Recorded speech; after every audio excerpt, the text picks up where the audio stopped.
Eh bien, nous y sommes. Écoutez, je vous avoue, ce matin, j'ai beaucoup hésité avant d'ouvrir mon téléphone, tellement je redoutais la victoire de Kamala Harris. Et franchement, cette nuit, j'ai rêvé de Trump, j'ai rêvé de Trump, j'ai rêvé de Trump, toute la nuit. J'ai dormi comme un bébé d'ailleurs, mais je voulais pas me réveiller parce que je me dis dans quel monde je vais me réveiller ce matin. Le monde de Harris ou le monde de Trump. C'est deux mondes qui sont totalement opposés. On est aux antagonismes. Et je dois vous dire que j'ai regardé vite. Un ami j'avais mis même mon téléphone en mode avion parce que la tension était terrible. Et quand j'ai vu que Trump avait gagné, je me suis dit, waouh, c'est pas ce que j'avais prévu. J'avais prévu le pire. J'avais vraiment prévu que Kamala Harris allait gagner quand j'ai vu que elle avait remplacé Biden en tant que candidat. Je me suis dit c'est mort pour Trump.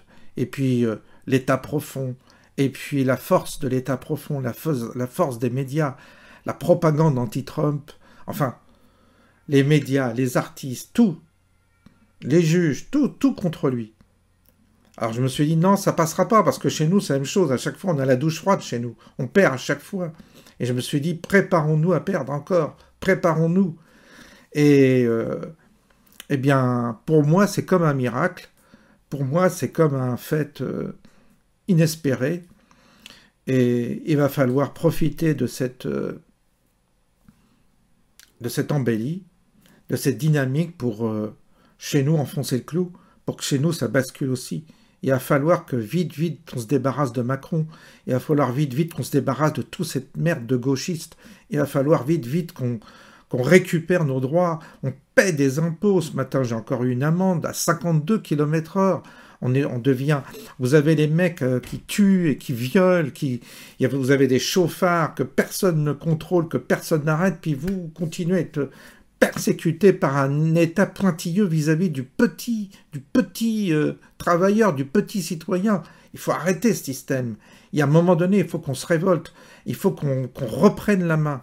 Et là, c'est l'occasion avec cette dynamique, parce que je peux vous dire que là, entre les États-Unis, entre la Russie, entre la Chine, ces trois puissances mondiales sont en train d'imposer un autre point de vue sur la planète, qui n'est pas notre point de vue petit esprit étriqué, gauchiste, wokiste, qui veut rendre la vie impossible aux gens honnêtes et qui est en train de permettre à ce que l'Europe soit envahie par toute la merde que rejettent les pays du Maghreb sur nous. Évidemment, ils se débarrassent de toute leur racaille.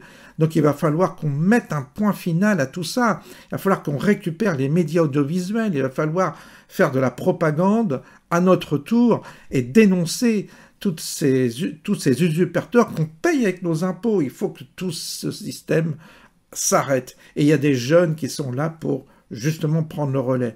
Alors, cherchez pas à argoter, cherchez pas à... Oui, mais ceci, cela. C'est pas l'heure d'avoir des états d'âme et de parler, de discuter sur le sexe des anges, à savoir si tel mec, il est mieux que tel autre, ou est-ce qu'il n'est pas ceci, est-ce qu'il n'est pas cela. Il faut qu'on s'unisse, qu'on se ressaisisse et qu'on jette tous les gauchistes. Et vous occupez pas de Gaza, c'est pas votre souci. Occupez-vous de ceux qui crèvent en France, parce que j'en ai ras-le-bol d'entendre Gaza ceci, Gaza cela. Gaza, c'est pas votre souci à toi qui te préoccupe de Gaza, qui en a rien à foutre de ton voisin qui est en train de se faire tuer. Il faut se mobiliser aujourd'hui pour assainir la France de toute cet envahissement idéologique qui participent à la corruption des esprits. Il faut qu'on profite de cette dynamique pour justement en arrêter avec ce terrorisme qu'on applique envers nous, qui sommes là pour rétablir, je dirais, un bon sens primordial, celui d'assurer la sécurité dans ce pays, d'avoir un État qui fonctionne et virer tous ces juges rouges, ouvrir des prisons et arrêter de pénaliser, de contrôler le petit citoyen honnête, arrêter de contracter. Vous avez un record actuellement de défaillance d'entreprise. Ça ne peut plus durer comme ça. Les entrepreneurs n'en peuvent plus, assommer de charges, de contrôles, de normes. Il faut absolument reprendre la main et arrêter avec vos lubies sur ce que vous ne maîtrisez pas. Hein, parce que je vois, il y en a des gens qui s'écartent de l'essentiel. L'essentiel, c'est là, chez nous. C'est à nous de prendre notre destin en main. Et puis, il va falloir que tout le monde se mouille. Ça suffit de se cacher derrière des petits pseudos, se cacher sans arrêt pour avoir peur, parce que moi, j'ai peur de ceci, j'ai peur de cela, j'ai peur de m'afficher. Ben, il va falloir ne plus avoir peur et se manifester de façon à reprendre les choses en main. Parce que j'en ai marre de voir des gens qui sont dans leur petite bulle, qui bougent pas leur cul et qui sont là sur les réseaux simplement à critiquer un tel, à critiquer l'autre. Ah mais moi je préfère Filippo, moi je préfère Asselineau. Ah Bardella il est pas bien. Alors ils sont là à faire leur... Arrêtez.